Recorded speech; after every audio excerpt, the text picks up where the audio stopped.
Mesyuarat Menteri-Menteri Ekonomi ASEAN AEM 47, ASEAN Kanada tingkat hubungan dagangan juga ketidaktentuan ekonomi ketika ini. ASEAN disoran tumpu perdagangan antara serantau.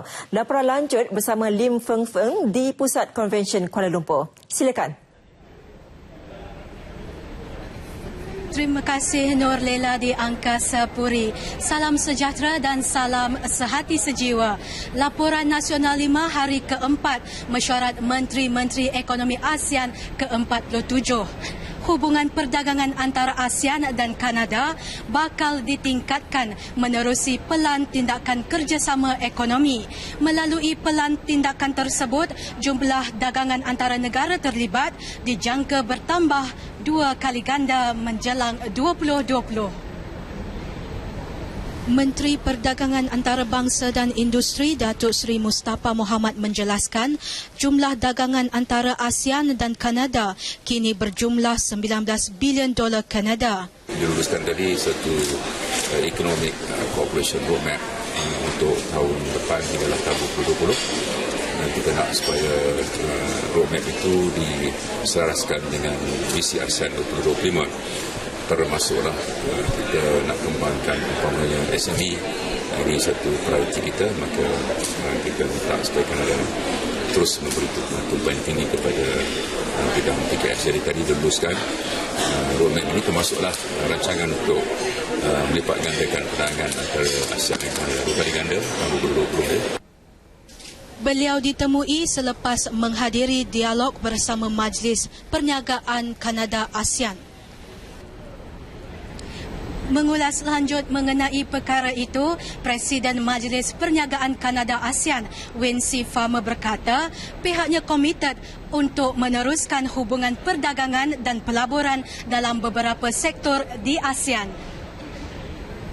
A lot of investment recently in energy and in food and agribusiness export to Canada.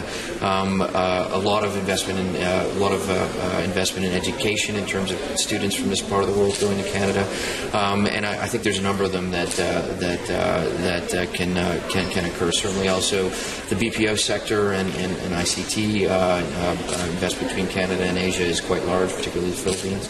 Jelasnya perdagangan antara Kanada dan ASEAN turut meningkat sebanyak 10% sejak tahun lalu. Rusia pula menyatakan minatnya untuk melabur dalam beberapa sektor di Malaysia sekaligus menjadikan negara sebagai hub bagi pasaran ASEAN. Sektor itu termasuk produk dan perkhidmatan halal, kewangan Islam, hospitality, logistik dan perubatan.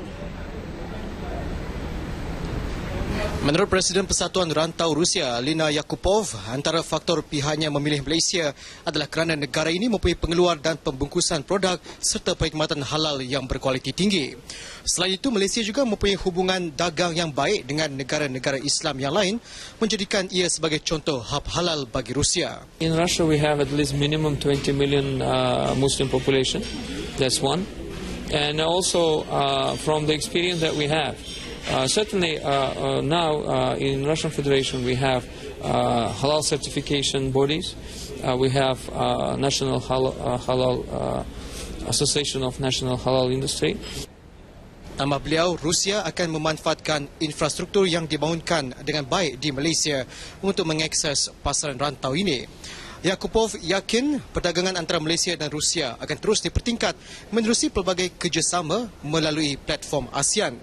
Pelaburan Rusia di Malaysia kini adalah sekitar $100 juta Amerika dalam pelbagai bidang termasuk bioteknologi, pertanian dan kejuruteraan aero angkasa.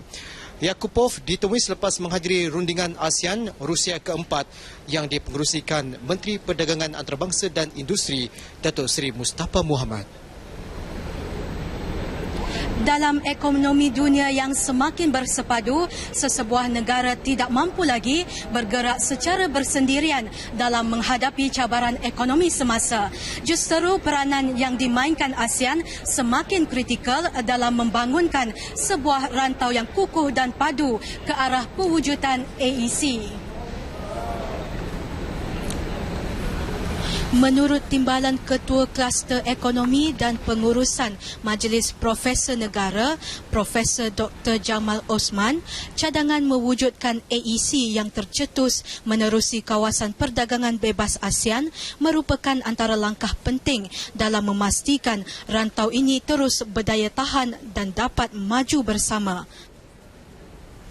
This is now the thing lah, the in thing. Kita ke arah integrasi ekonomi global. Kita lihat bagaimana AFTA telah memunculkan AEC, ASEAN Economic Community, dan sekarang kita telah membincangkan RCEP, kerjasama ekonomi serantau yang lebih komprehensif yang melibatkan lebih banyak negara yang utama seperti India, China, Australia dan New Zealand. Selain itu, RCEP yang dijangka dimuktamadkan pertengahan tahun depan juga mampu membantu negara-negara terlibat mengatasi fenomena perubahan ekonomi global yang menjejaskan pertumbuhan ekspor. Melalui RCEP, sejumlah 16 negara yang terlibat dalam rundingan itu, termasuk Malaysia, sepakat untuk menghapuskan tarif sehingga 80% dalam tempoh 10 tahun daripada 65% yang dipersetujui apabila ia dilaksanakan. Negara anggota ASEAN disaran terus memberi tumpuan kepada perdagangan antara serantau. Ia bagi memastikan ekonomi di rantau ini terus berkembang dan mencatat pertumbuhan memberangsangkan. Penasihat kepada Menteri Perdagangan Indonesia, Sondang Anggraini berkata, langkah tersebut perlu memandangkan ketidaktentuan ekonomi global ketika ini. Yeah, you know that now the economic in the world is downturn, so it shows us that we now have to depend on the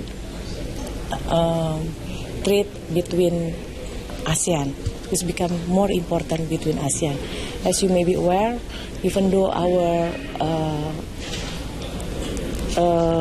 economic growth little bit decline, however our trade, our economy still positive. Ditanya mengenai perbincangan ke arah pelaksanaan Komuniti Ekonomi ASEAN AEC, Sondang memaklumkan Indonesia kini berada di peringkat akhir penilaian untuk memuktamadkan AEC Disember ini.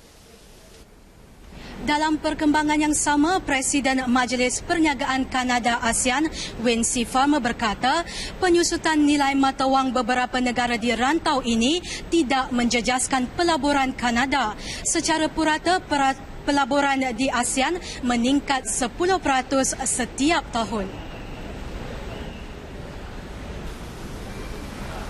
Pada tahun lepas, jumlah dagangan negara tersebut di ASEAN meningkat sebanyak $7.8 bilion Kanada. Pun begitu, seperti ASEAN, Kanada juga bimbang akan kemerosotan nilai mata wangnya berbanding dolar Amerika. Namun jelasnya keadaan tersebut memberi peluang kepada peningkatan ekspor ke Amerika Syarikat. Obviously, the U.S. is a big trade partner with Canada, and we export a lot. So, historically, when the dollar is low, that's been a boost to our exports. Although, want it to be too low. But so I think the Canadian currency relative to the ASEAN currency hasn't had a significant change over the last little while. Ujar beliau lagi, corak pertumbuhan perdagangan perlu diberi tumpuan untuk memastikan ekonomi ASEAN kekal kukuh. Teruskan bersama kami di RTM dan Nasional 8 malam ini bersama Kamal Firmansyah Kamaluddin bagi perkembangan selanjutnya mesyuarat Menteri-Menteri Ekonomi ASEAN ke-47. Untuk itu, kembali ke Angkasa Puri bersama Norlela. Silakan.